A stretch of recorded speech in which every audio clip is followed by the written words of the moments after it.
ನಮಸ್ಕಾರ ಸ್ನೇಹಿತರೆ, ಇಂದು ನಾವು ರಿವ್ಯೂ ಮಾಡೋಕೆ ಬಂದಿರೋದು ಮಲೆನಾಡಿನ ಹಸಿರು ವಾತಾವರಣದ ನಡುವೆ ನಡೀತಕ್ಕಂಥ ಮರ್ಡರ್ ಮಿಸ್ಟ್ರಿ ಕತೆ ಹೊಂದಿರತಕ್ಕಂಥ ಸಿನಿಮಾದ ಬಗ್ಗೆ. ಯಾವ್ದು ಆ ಸಿನಿಮಾ, ಏನದ್ರ ಕತೆ ಅಂತ ನೋಡೋಕ್ಕೂ ಮುಂಚೆ ಯಾರೆಲ್ಲ ನನ್ನ ಚಾನಲ್ ನ ಸಬ್ಸ್ಕ್ರೈಬ್ ಮಾಡ್ಕೊಂಡಿಗೋ ದಯಮಾಡಿ ಸಬ್ಸ್ಕ್ರೈಬ್ ಮಾಡ್ಕೊಳ್ಳಿ. ಹಾಗೆ ಬೆಲ್ ಬಟನ್ ಕ್ಲಿಕ್ ಮಾಡಿ, ಲೈಕ್ ಶೇರ್ ಕಾಮೆಂಟ್ ಕೊಟ್ಬಿಡಿ ಅಂತ ಹೇಳ್ತಾ, ಸೆಕೆಂಡ್ ಕೇಸ್ ಆಫ್ ಸೀತಾರಾಮ್ ಅಂತಕ್ಕಂಥ ಸಿನಿಮಾ ರಿಲೀಸ್ ಆಗಿದೆ. ಇದು ಮೊದಲು ಬಂದ ಸೀತಾರಾಮ್ ಬಿನೋಯ್ ಚಿತ್ರದ ಜಾಗ, ಪಾತ್ರ, ವಾತಾವರಣವನ್ನ ಮುಂದುವರಿಸ್ತಾ ಇದೆ ಅಂತ ಹೇಳಿದ್ರೆ ತಪ್ಪಾಗ್ಲಾರ್ದು. ಕತೆ ಸಂಪೂರ್ಣ ಹೊಸದು.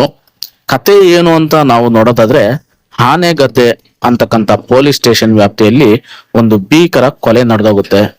ಅದರ ನಂತರ ಸರಣಿ ಕೊಲೆಗಳು ಆರಂಭವಾಗ್ತಾ ಹೋಗ್ತವೆ.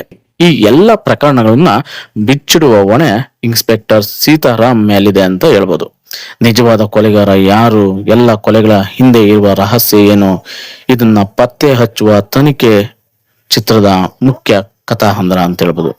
ಸಸ್ಪೆನ್ಸ್ ಹೇಗಿದೆ, ಚಿತ್ರದ ಮೊದಲ ಅರ್ಧ ತುಂಬಾ ಕುತೂಹಲಕರವಾಗಿದೆ. ಹಾಗೆ ಮಾನಸಿಕ ಅಸ್ವಸ್ಥನಂತೆ ಕಾಣುವ ವ್ಯಕ್ತಿಯನ್ನೇ ಕೊಲೆಗಾರ ಎಂದು ಪ್ರೇಕ್ಷಕರಿಗೆ ನಂಬಿಸುವ ರೀತಿಯಲ್ಲಿ ಕತೆ ಸಾಗ್ತಾ ಹೋಗ್ತದೆ.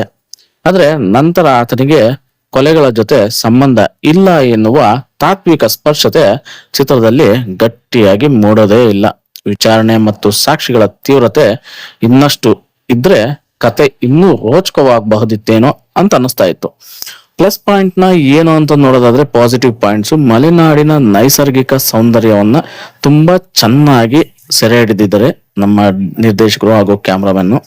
ಸ್ಥಳೀಯ ಜನರ ಪಾತ್ರಗಳಲ್ಲಿ ಬಳಸುವುದು ಕತೆಗೆ ನೈಜತೆಯನ್ನು ತಂದೈತೆ ಅಂತ ಹೇಳ್ಬೋದು. ಹಿನ್ನೆಲೆ ಸಂಗೀತ ಕಥೆಯ ಜೊತೆ ಬೆರೆತು ಹೋಗ್ತೈತೆ. ಇದು ಪಾಸಿಟಿವ್ ರೆಸ್ಪಾನ್ಸ್. ಹಾಗೆ ಇನ್ಸ್ಪೆಕ್ಟರ್ ಸೀತಾರಾಮ್ ಪಾತ್ರದಲ್ಲಿ ವಿಜಯ್ ರಾಘವೇಂದ್ರ ತುಂಬಾನೇ ಇಷ್ಟ ಆಗ್ತಾರೆ. ಸೆಬಾಸ್ಟಿನ್ ಪಾತ್ರದಲ್ಲಿ ಗೋಪಾಲಕೃಷ್ಣ ದೇಶಪಾಂಡೆ ಗಮನ ಸೆಳೀತಾರೆ. ಇತರ ಪಾತ್ರಗಳು ಕೂಡ ಸಹಜವಾಗಿ ಮೂಡಿ ಬಂದಿದೆ ಅಂತ ಹೇಳ್ಬೋದು. ಇನ್ನ ಹಿನ್ನೆಲೆ ಸಂಗೀತ ಚೆನ್ನಾಗಿ ಬರೆದ್ರು ಹಾಡುಗಳು ಹೆಚ್ಚು ನೆನಪಿನಲ್ಲಿ ಉಳಿಯೋ ತರ ಇಲ್ಲ, ಬಟ್ ಹಾಡುಗಳು ತುಂಬಾ ಚೆನ್ನಾಗಿದೆ ಅಂತ ಹೇಳ್ಬೋದು.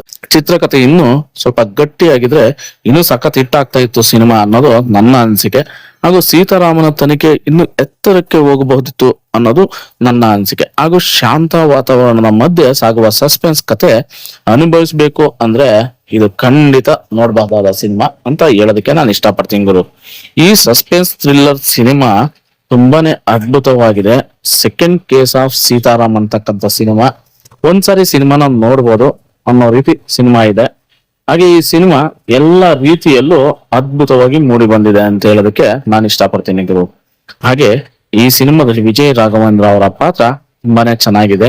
ಅವರು ಸಾಕಷ್ಟು ದಿನಗಳ ನಂತರ ಪೊಲೀಸ್ ಅಧಿಕಾರಿಯಾಗಿ ಒಬ್ಬ ಪತ್ತೇದಾರಿಯಾಗಿ ತುಂಬಾ ಅದ್ಭುತವಾಗಿ ನಟನೆಯನ್ನ ಮಾಡಿದ್ರೆ. ಸಿನಿಮಾ ಕೂಡ ಅಷ್ಟೇ ಚೆನ್ನಾಗಿದೆ ಅಂತ ಹೇಳ್ಬೋದು.